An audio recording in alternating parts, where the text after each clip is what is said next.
À la fin d'un traitement endodontique, il est courant de dire au patient qu'il devra revenir 1 an après pour faire un contrôle et vérifier le résultat du traitement. Mais d'où vient cette échéance? Pourquoi 1 an? Pourquoi pas plus? Pourquoi pas moins? C'est la question que je vous propose d'aborder cette semaine dans la nouvelle réponse d'experts d'Endo Academy.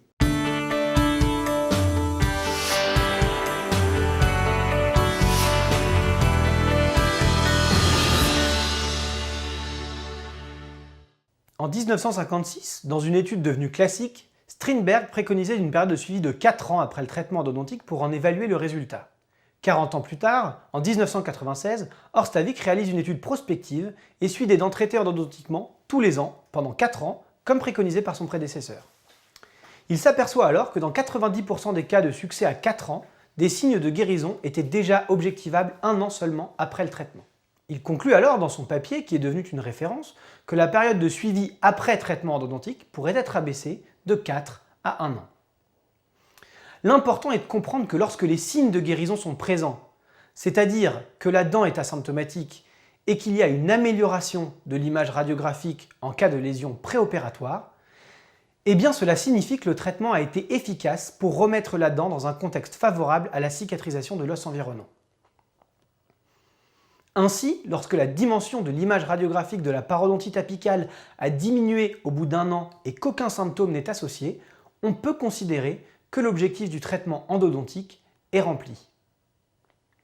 Ce n'est donc pas parce que la lésion n'a pas complètement disparu que le traitement ne doit pas être considéré comme efficace.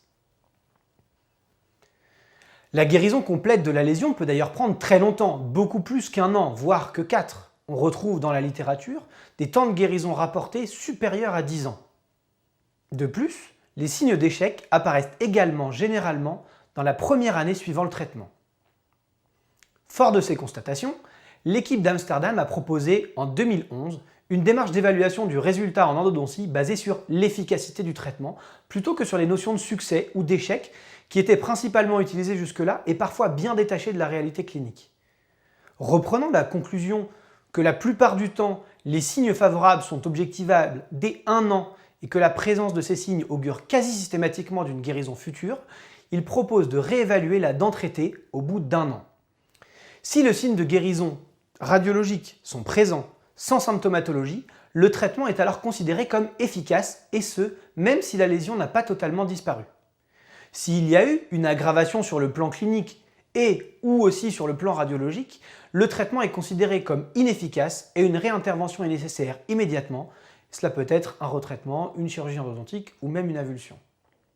Si au bout d'1 an, rien n'a changé au niveau radiographique, mais que la dent reste asymptomatique, on ne peut pas conclure de l'efficacité ou de l'inefficacité du traitement. Dans ce cas, il est considéré comme incertain et la dent sera réévaluée 1 an plus tard avec la même approche. Ainsi, le traitement endodontique peut rester incertain pendant plusieurs années et la situation peut même ne jamais évoluer. La dent est ainsi maintenue sur l'arcade sans réintervention tant qu'aucun signe d'aggravation n'est présent. Cette période de suivi d'1 an apparaît ainsi optimale pour considérer le résultat d'un traitement endodontique dans la plupart des cas. Si un contrôle radiographique était effectué dans un délai plus court, comme 3 ou 6 mois par exemple, la probabilité d'objectiver des signes de guérison est bien plus faible. Cela expose alors le patient à la prise d'un cliché radiographique inutile, irradiant, avec lequel il est trop tôt pour se prononcer, voire à une mauvaise décision thérapeutique de réintervention.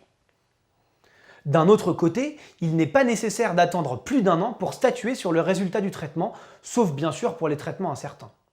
Enfin, en cas d'inefficacité du traitement, la décision de réintervention est directement associée au résultat et l'attitude thérapeutique peut être adoptée immédiatement et simplement. Bien entendu, lorsque des signes cliniques, comme l'apparition d'une fistule par exemple, ou une symptomatologie apparaissent durant la première année post-traitement, il n'est pas nécessaire d'attendre 1 an et convient de revoir le patient au plus vite afin d'adopter une démarche thérapeutique adaptée. Il faut également garder à l'esprit que la restauration coronaire d'usage doit être réalisée dans les plus brefs délais afin de ne pas compromettre le pronostic du traitement endodontique. Il n'est donc absolument pas souhaitable d'attendre les premiers signes de guérison pour réaliser cette restauration, car cela constituerait une perte de chance majeure pour la dent traitée. Ainsi, effectuer l'évaluation du résultat du traitement endodontique à 1 an ne signifie pas qu'il faut attendre 1 an avant d'entreprendre la restauration d'usage. Voilà, l'essentiel est là, mais la question mérite largement d'être approfondie. À très bientôt.